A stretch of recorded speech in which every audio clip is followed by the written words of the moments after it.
Hey guys, it's Lovenji here, and what can I say about this next mission coming up except for, well, it's the worst. Now, those of you who like the terraforming element of this mission are going to be excited because I'm going to be demonstrating as a sort of a win condition the destructive power of being able to use spells that don't inherently seem destructive themselves. It's pretty much the only way we can win this mission with any reasonable time. There is going to be speeding up, as the first segment is always, as always, build up the tribe, get the mana. Anyway, without spoiling, let's get this underway. So here we are, and we're straight into a sped up segment as we begin Mission 7, Protection Racket. This mission features a very interesting mechanic. It was one of the mechanics they originally wanted to implement into the game, as a lot of the mechanics in Undiscovered worlds are. But they eventually had to take out. I don't know if it was because of budget or cost or lack of technical skill, but for some reason the developers had to take it out. This game's over 20 years old, so if you want to go and ask them, by all means try and track down a developer. But anyway, there are some small stones on the ground and totem poles that when you pray to them will bestow, there's a totem pole there, will bestow magical shield upon men stood between those stones. Now the core mechanic here is we cannot build a preacher training hut, and the enemy preachers protect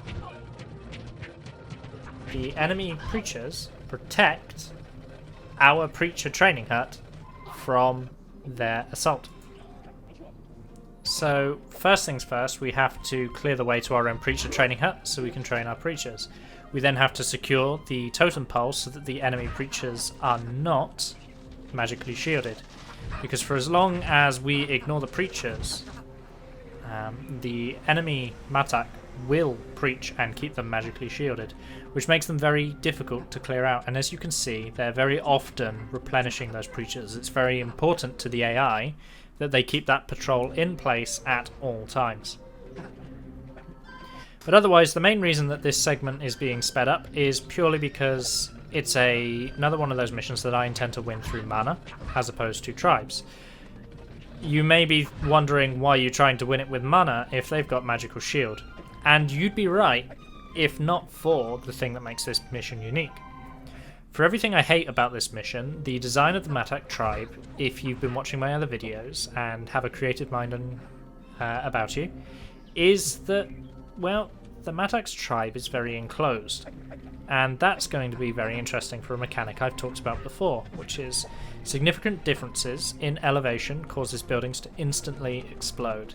We're actually going to be attacking the Matak tribe, not with any spell that can be resisted via magical shield, but we're going to be destroying pretty much their entire tribe with the land bridge spell. So actually, our ability to create land and alter land is going to be the thing that undoes the Matak here.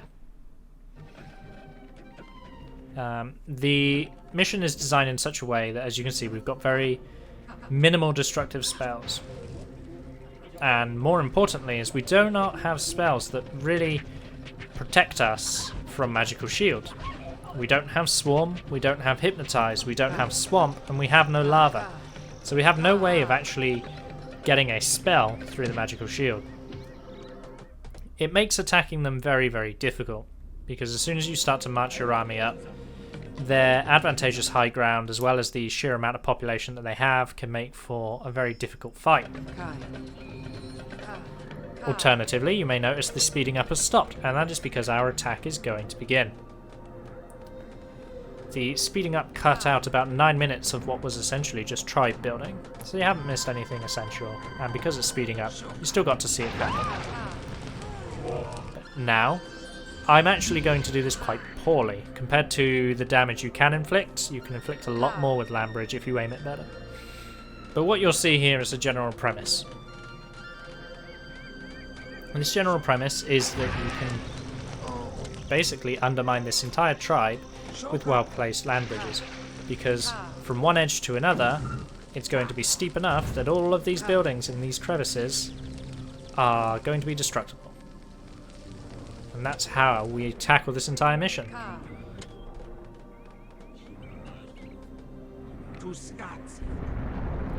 All you have to do is be very careful of the warriors here.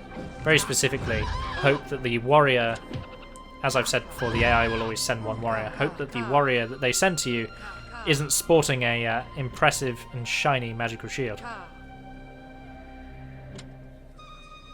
Like those ones in the center of the tribe. So all I'm doing is trying to build up some angles here. I'm essentially just lifting the land, but because I'm doing it in such a way that at least half the hut remains on the old terrain, I'm getting to destroy the huts in the process. Now this is one of the warriors I forewarned about, but fortunately he ran away just in time to get trapped down on the low ground.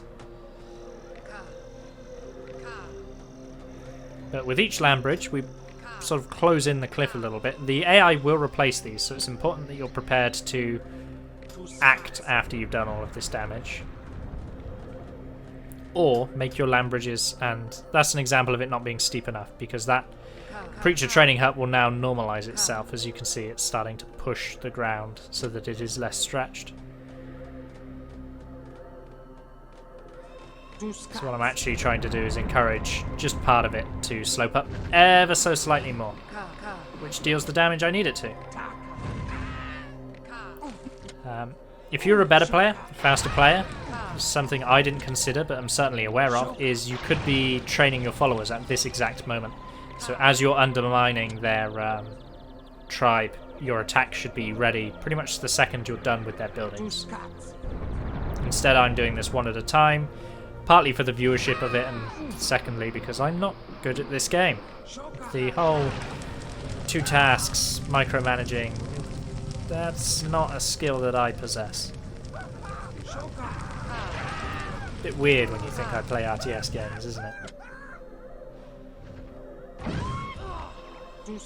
But with this, I'm pretty convinced that I can get myself killed by fire warriors. But I've done more than enough damage. The Matak are sporting an impressive 3 guard towers in a hut. So I know at this point that we're essentially going to win the mission. That all we have to do is just train up some followers. Fortunately, all those level 1 huts I put down have all been upgrading over this time. So what I have is actually a armada of idle braves, just begging to be trained.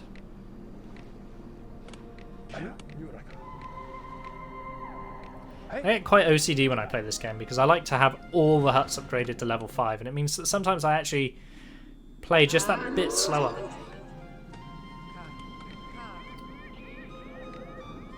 And the reason I play that bit slower is just because then I can be like, all my huts are level 5, therefore all my huts are perfect. If you ever watch any multiplayer games of this, you'll notice that very rarely do people get to upgrade their huts unless it's a free-for-all where everyone's being nice to each other. A lot of the multiplayer I remember, and it has been quite a few years, so I don't know if they've changed it. A lot of the multiplayer I remember was he who gets the first earthquake essentially wins out the mission.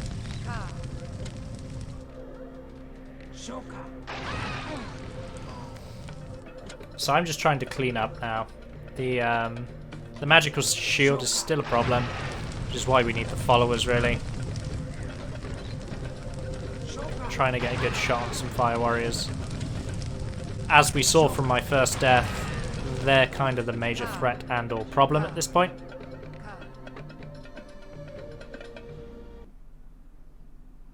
So I'm going into World Review to check on my tribe.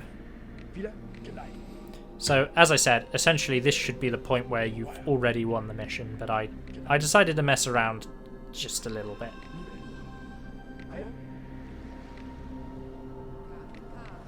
But my followers now need help getting to the Preacher Training Hut, because once again, even though they've only got 1 hut left, they've decided to replace the preachers guarding my Preacher Training Hut.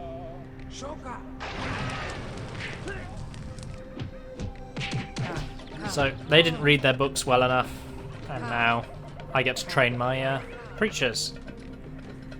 But what essentially follows is a little bit of a training fest, and then we're just going to swing in with what we have left. Having reduced the Matak to a minimal population.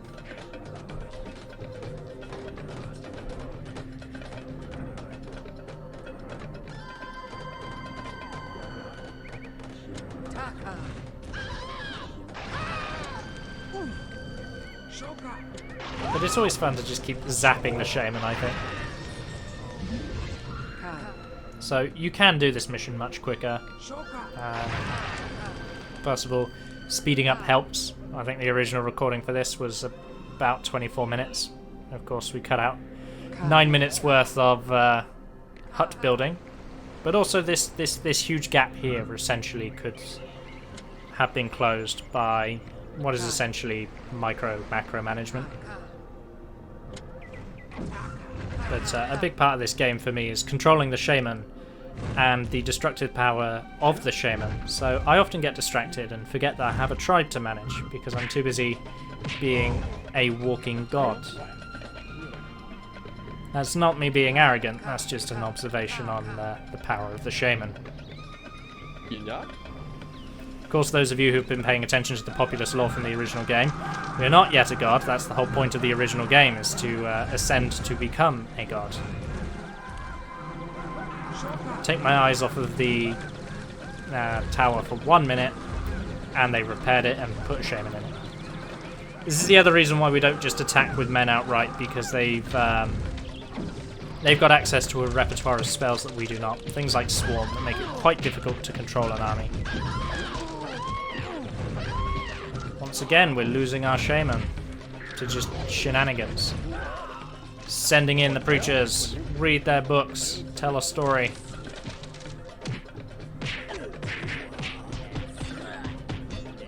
See, we've got the most evil sounding story, and therefore it makes the men so mad with power that they just can't help but want to join us.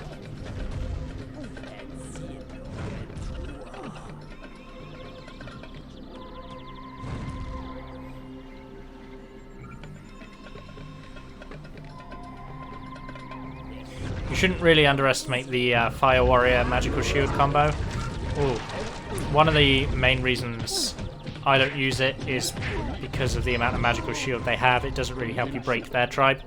Because of this constant patrol in the middle that they set up, they almost always will win out a fight, unless you just severely outnumber them. And even then, I've seen some pretty ridiculous, because I got my preacher count slightly wrong, I've seen some pretty ridiculous fights lost on this mission.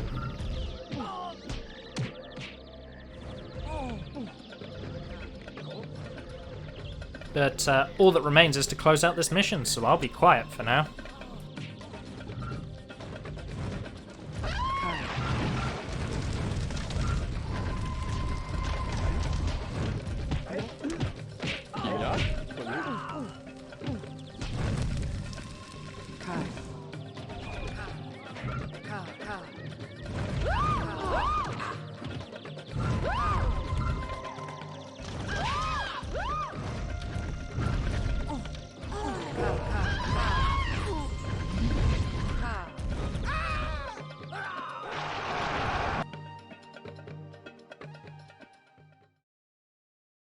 Who knew the land bridge could be so destructive? Well, anyone who's played Populous and not had access to the Tornado spell, I suppose.